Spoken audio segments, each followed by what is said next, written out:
Hi everyone, it's Tess from teachwithtess.com. Here on my channel we talk about all things Wales English, teaching ESL online and of course working from home. So in today's video I'm going to share my advice and my tips on how you can be a successful online teacher in 2021 and work full-time. Now it's an interesting market that you'll be going into because at the moment of making this video we're right at the beginning of 2021. You can see it's snowing outside. I think we're the 3rd of January, 2nd of January, and it is snowing here in the UK. But it's an interesting market. It's very full. There are a lot of teachers out there trying to get work online because of the changes that have been going on in the marketplace, the jobs marketplace overall. So it's competitive, but there is definitely work out there, and there is still, without doubt, means of making it a full-time profession for you. Now, what are my top tips about making this successful? First of all, when you're wanting to get into online teaching, you need to think about a few things very carefully before you go any further. The first one is to make sure you apply for the right school for you. You will have requirements that are going to be unique to you. You're going to have young kids or no kids. You will be living in whatever time zone you are. Now, everything is Beijing time, so if you're in the States Pacific time, you're going to be up very, very early in the morning, like 2 a.m. I think, 3 a.m. maybe. If you're in Thailand or in Asia, it's much nearer Beijing time. In UK or Europe, you know, we're 8 hours behind. So I typically teach in winter hours from 9 a.m. to 1 p.m. Perfect, but for me it means that it would be very hard to do another job other than teach. So there are lots of things to think about before you apply. Do you need flexibility? Look at the companies. Some companies are far more flexible with cancellations than others. I personally work for Wales English. They're not very flexible at all. But then again, they give you a security because when you're teaching regular classes, you get 30 weeks booked of one class. So there, you know, it swings and roundabouts, and you need to make sure it suits your needs. The companies that you apply for will work for you. So first thing I would do is to apply for several. Do not put, when you first start out, all your eggs in one basket. I have now, but I didn't when I started. So I'm sort of going to go against what I'm advising you. But I would certainly at the beginning have at least 2 companies that you work for, because if something happened to one of them, or if you had an issue with them, or you know, you're an independent contractor, so they have very, very little obligations to you and they can let you go like that.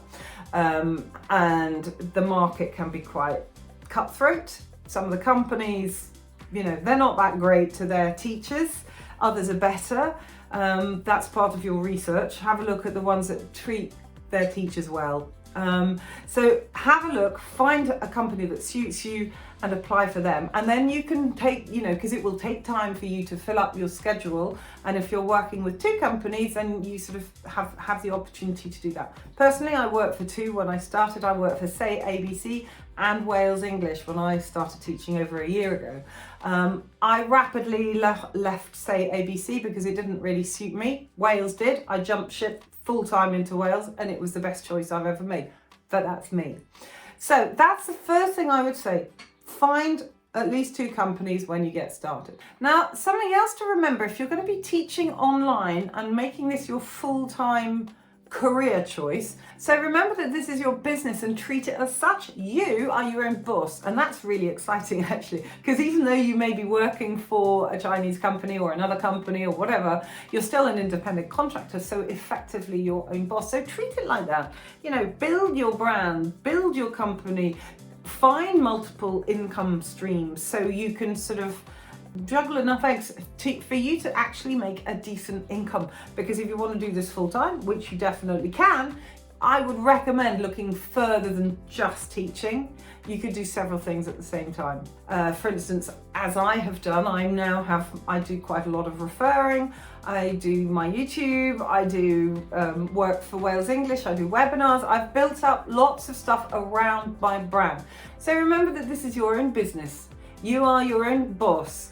You have to do your own marketing. You brand yourself. So treat it as such. What do I mean by that, and how can you best do that? Well, first first of all, marketing. Market yourself. You are positioning yourself with parents, with students. I think it's really worthwhile to go out and find somebody to help you make a fantastic profile, because depending on the company you work for, you will either have the parents choose you or the company will place you, or maybe you have to go out and find your own clients. But whatever way it is, or whatever format it takes where you work, your profile is absolutely essential. So spend time, invest in yourself, and get that really, really spot on. I've done a video where I've shared my own intro video. Yeah, that's what it's called. Where I share my introduction video for Wales English. It works really well for me. The parents seem to love it. The kids seem to love it because I'm always fully booked. So invest in your profile. The other thing is that your image, make sure that the image that you project is one that you want others to see. You know, be super professional in everything you do, whether it's in your online presence or just the way you are with the company you work for. It's super important because reputation is key. If you have a great reputation with the parents and the students, you will be booked and booked and booked, and that's what you want. The other thing you need to always think about is that your teaching is actually fundamental to you working full-time as a teacher. If you're not teaching at the best of your ability, then maybe you aren't going to be put in front of parents as much by the companies. So have a look at the company you work for and see if they have any CPD opportunities. For instance, at Wales English, we are blessed by Wales English as far as that's concerned. We have daily webinars from teachers who are really, really skilled in the areas they're talking about, and we can learn about managing difficult kids, time management, using props more successfully, TPR more successfully, how to teach higher levels, lower levels, everything you could possibly dream of. And it's really great if you can find that with the company you work for. It's fantastic. Go and do that, because everything you're doing to build yourself as a teacher has got to be beneficial for you and your brand. Now, when I'm talking about branding, I bet you're thinking about, do I need to make a logo, or do I need to use special font, or what do I need to do for my brand? Now, when you're branding yourself as a teacher to begin with, if you're just teaching online, you're not creating websites, or you're not building an independent teaching business, you don't need to think about things like that. What I mean by branding is that it is how you are projecting yourself. What are you really good at? What makes you stand out as a teacher? Are you a musician who regularly brings in music to your classes and the kids and parents love it? Have you thought about the feedback that you're giving? Feedback, the way you feedback to parents. We have personally at Wales, we do written feedback every 5 classes for most of the classes, or trials, it's every time. But in any case, in whatever format it takes, feedback's really important to parents, because it will help them know where their child stands, how they can help them. When I'm giving feedback for my regular classes, I really spend time thinking about, okay, so what do they need to do to develop as learners and to get better and have their English go through the roof? Because then I can give some advice to the parents so they can do things with their children during the week. So when I see them, hopefully they will have covered that particular area. So feedback's really important. And again, the parents will really appreciate this, and it will then lead to further bookings, which is, at the end of the day, what you want. And depending on the company you work for, you may have there will be different obligations or different things that you can do to promote yourself. So stand out, be unique, be yourself. Never, ever, ever try and copy another teacher that you've seen teaching on YouTube or anything like that. Never, ever do that. It will not work. You need to be yourself, because you will not be able to consistently be somebody else. So just be who you are and be the best teacher you can be. That is the best branding you can be, but stand out and be different. So here are some top tips. I want to share with you, how many have I got here? I have 6 top tips that I'm going to share with you that I think are invaluable and essential for you to think about if you want to make online teaching a full-time career.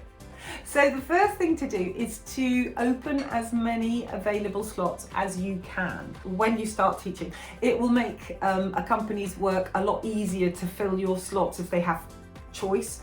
Same thing for the parents, they can say, oh, I need that time, that date, etc. If you only have a few slots open a week, it'll be a lot harder for you to get classes. And in the case of a company like Wales English, you are obliged to commit to 8 peak hours a week. And in those slots, you need to be available to teach regular classes, which basically means that you have to have committed to at least 30 weeks of teaching, because the regular classes last between around 30 weeks. So, you know, it is something you need to think about. Think about the time difference. You know, so many times I've seen teachers go, oh no, I can't teach that class anymore because of the time change and now I have to take my kids to school, or whatever it is. But you really need to think about it when you're opening your slots. You can open more than just peak times, but also my top tip number 2, which leads on immediately from that, is be careful not to overcommit, because we're all very enthusiastic when we start out and we've got lots of energy. But oh my good grief, if you're teaching in the middle of the night, every night, and you say, yes, I can do this 7 days a week, I'm really strong, it's great, and then I'll have all day to, no. Teacher burnout is a really, really prevalent thing. Personally, I was that far from it too. I started working 7 days a week, but luckily I was keeping weekends as flexible, because at Wales we can shut flexibles whenever we want, pretty much. And I rapidly realised that I didn't see my kids much, even though they're grown up. I didn't see my partner enough. We weren't doing anything. It was terrible. For me, it really negatively impacted me. Probably more so than some, because I have to work during the day. So it effectively meant I really was working during the day, 7 days a week. So really think about the hours that you're prepared and able to commit to, and give yourself some leeway, because you will need time off to recharge your batteries and ensure that you continue to teach great classes. The other thing I recommend is that you find a place where you can connect to other teachers. If you've been working in a bricks and mortar school or in an office, or whatever you were doing before teaching online, and you're suddenly coming into the home environment, working from home, it can be a bit of a shock. And it can be quite isolating, and personally, you know, I found it initially really difficult, because I'm a super sociable person and I'd been out and about working in different schools, and then suddenly was in my little office, which wasn't this one when I started, and I needed to reach out. And I was so lucky, I found the Facebook pages for Wales, but there are loads of others out there as well for online teaching. Don't forget Instagram, there's a lot on Instagram, and there are some fantastic teacher channels on YouTube as well. Everything you can do to connect to other teachers is worthwhile, because it will give you information and support. So the other thing you've got to think about is retention, because to build your hours, to grow your schedule, to grow the amount of money, and get more money fundamentally, is you want renewals. You want kids to come back, parents to say, what a fantastic teacher. They are the one, he is the one we want for our kids. So retention is something you're always striving for, which means basically that you have to teach great lessons. You have to brand yourself really well. You have to market yourself. You need to put yourself out there. You need to be unique. You have a great profile, and you have to think of all these things. And when you combine them all together, you will be booked, and you'll be able to fill your schedule so you can actually become full-time online teacher. A full-time online teacher even. Another thing to think about is secondary positions in the companies that you apply for. You won't be able to do this when you first join, but it's really well worth finding out, again through the communities for those companies, is it possible for you to get work as in a secondary position? Now that could be hosting webinars, which is something I do for Wales English. It could be referring, it could be doing evaluations, it could be working with a curriculum team. There could be other things that you could be doing when you're not teaching, because whatever time zone you're in, you are likely only to teach about 4 hours a day, simply because if you're teaching kids in China, they come home from school and there's only a certain amount of time that you can teach them. So it tends to be 4 hours, more at the weekends of course.